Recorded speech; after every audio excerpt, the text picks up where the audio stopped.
Kasama ko na po yung tatlo galing sa Iloilo, sa iba't ibang lugar, sa Tarlac. Saan pa nga po yung isa? Cavite. Cavite. Ito si Madam. Dito po kami sa Daet para sa SM Daet para makita namin yung aming ina-idol na si Edo. Oh, si Edo. Oh. Punta tayo sa loob ng SM para makita natin si Edo. Oh, yun, vlogger na si Nanay. Shoutout po doon sa mga anak. Go! Mag-vlog eh. Magaling na mag-vlog. So ito si Kapitana. Kapitana, shout out. Shout out! Yan. Iwasan po natin yung pag-bash kasi may kanya-kanya po tayong iniidolo. Respeto lang po para maiwasan po yung awayan at gulo. Yan. Masaya po sila doon sa sinusuportahan po nila. Yan. Sinusuportahan ko din po lahat ng mga love team. Sana respetuhin din po natin yung kung ano po yung kakasaya. Katulad po nila nanggaling pa sa iba't ibang lugar na para makita lang po yung mga iniidolo po nila.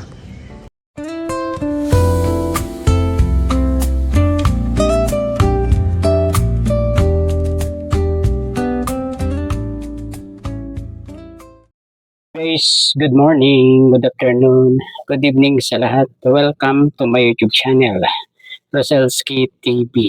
Guys, nandito tayo para mag-vlog po ulit. At itatopic po natin ngayon ay itong mga nambabatikos kay Benty Boy. Talagang sobrang nababa siya. Ano po ba ang ginawa niya na masama? Guys, kasi ang alam ko talagang tumulong lang siya, guys. Pero bago po ang lahat yan, mag-shoutout po muna tayo sa mga lahat ng kalingap, guys. Sa pangunguna ni Kuya Bal, Santos Matubang, Ate Eda Vlogs at Kalingap Rob. At ganun din yung mga lingap partner natin sa bawat landing pad na sa iba-ibang lugar, tulad yan sa Davao at kung saan-saan pa dito sa Quezon, meron din po. Suportahan po natin yung ating mga lingap partners na nandyan. At ganun din itong mga reactors ng kalingap na legit, guys. Sa pangunguna ni Boss B, Boss Berador yan. At yung iba pa, na basta legit at ang ating nag-iisang presidente ng KOJR, itong si Ma'am Marie Pineda. Guys, suportahan po natin yan at maging na lang tayo, love na lang po sa lahat. At one kalingap, one family. Dapat hindi po mawala yan sa atin lahat mga kalingap. Kasi isa lang ang ating community, dapat iwas na tayo sa mga awayan na nagaganap diyan, guys. Iwas na po tayo diyan. At eto na nga, guys, ano ba ang nagawa ni Benty Boy para i-bash ng iilan na mga viewers, guys. Ang nakikita ko lang naman diyan, guys, ay parang tinulungan lang niya itong mga viewers, mga fans ng dating Kalingap Angels na marating kung saan naroon yung bahay nitong isang Kalingap Angels nito. Nakita rin natin yan yung mga sponsor ba yan o mga fan ay nakita rin natin na-meet din ni ating binata, guys. At ito ay sa vlog pa rin ni Benty Boy. Bakit nga ba nababash itong si Benty Boy? Dahil ba sa pagbablog niya doon at nakuha itong si dating Kalingap Angel? Banggitin na natin, guys, itong si Erica, guys, nakita natin yan sa vlog ni Benty Boy. Hindi naman nakita lang natin sa vlog ni Benty Boy ay siya na yung binlog talaga. Hindi po ang nakikita ko diyan ay parang ibinlog ni Benty Boy itong mga fan na ito o sponsor ba ito, parang yun yung way niya para matulungan itong mga ito, guys, parang humingi sa kanya ng tulong itong mga sponsor na ito para ma-meet itong si Erica. Ano guys. At ganun din itong ating binata para nga na-meet din niya ano itong mga sponsor na ito ano at kita natin yan sa vlog ni Benty Boy ano. Pero doon mismo sa bahay ni Kalingap doon sila pumunta doon.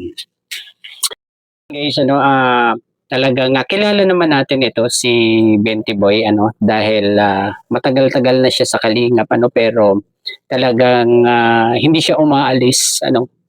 Nag-iisa siya na mag-scout, mag-vlog pero nananatiling kalingap pa din itong si Benty Boy ano dahil napanood nga natin siya ano doon sa katanungan ni Kalingap Rab na hindi siya umaalis sa Kalingap ano dahil sa utang na loob ano dito kay Kuya Bal dahil si Kuya Bal talaga yung nag-start ano na tumulong sa kanya dito sa Kalingap ano kaya hindi siya umaalis dito sa Kalingap kahit naman siguro kayang-kaya niya na umalis di ba kasi malaki na yung kanyang channel ano pero hindi niya ginawa yun ano bilang respeto na ano dito sa mag-ama ano guys at isa rin si Benty Boy sa iniidolo ng ilan, 'di ba guys? Dahil pure charity talaga yung kanyang mga upload sa kanyang channel. At ayun, may nalabag ba na rules itong si Benty Boy ano para i-bash ng ilan na tagahanga no ng Kalingap ano guys. Sa tingin ko po ay meron ano guys yung pakikipag-collab niya sa hindi Kalingap ano guys. At siguro ayun lang yung nakikita ko diyan ano guys na kaya siya binabash ay yung pagbablog niya no kay Erica dahil alam naman natin ano na ang ginawa nitong si Erica dito sa kay Kalingap Rab ano guys biglang umayaw yan sa pagpapablog di ba kaya siguro medyo ang ilang mga fan ay hindi maintindihan ano kung ba't bilag pa ni Benty Boy itong pakikipagkita ano ng mga sponsor dito kay Erica. Pero intindihin naman natin guys ano, content creator kailangan ni Benty Boy niyaan ano para kumita, 'di ba? Syempre, YouTuber 'yan, content creator 'yan. Magba-vlog at magba-vlog 'yan ano sa bawat kilos niyan ay talagang magba-vlog 'yan, ano. Kailangan din 'yan guys ano, wag na tayong maging maglokohan ano. Kailangan din talaga ang views ano ng bawat isa. Okay? Dapat yan ay ating maintindihan ano, kung ba't nagawa ni Benty Boy na i-vlog pa itong pagkikita na yan ano guys. At wala namang masama siguro kung tutulungan niya o baka humingi sa kanya ng tulong itong mga sponsor na ito ano dahil hindi naman tagarian yan sa diet, 'di ba? Hindi niya alam yung mga pasikot-sikot diyan kaya naghumingi sila ng tulong dito kay Benty Boy na hindi naman inayawan nitong si Benty Boy. Ano guys, kasi likas ding matulungin yan 'di ba? Parang respeto lang doon sa mga fan or sponsor na nandoon na humingi sa kanya ano na kaya sinamahan niya to ano guys kaya sana naman ano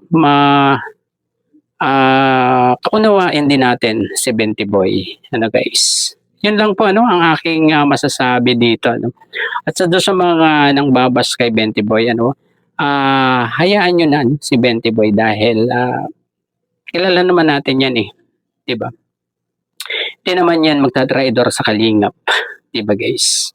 Ayan siguro hanggang dito na lamang po ano, ang ating konting pagre-reaction diyan ano dahil nakikita natin na talagang marami na ring nambabash kay Benty Boy Ano na ano natin sa Facebook, 'di ba?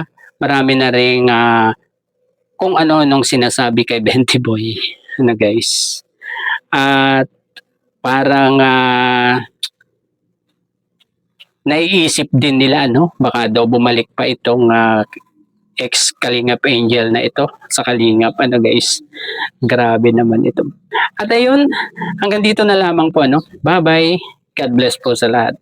Peace.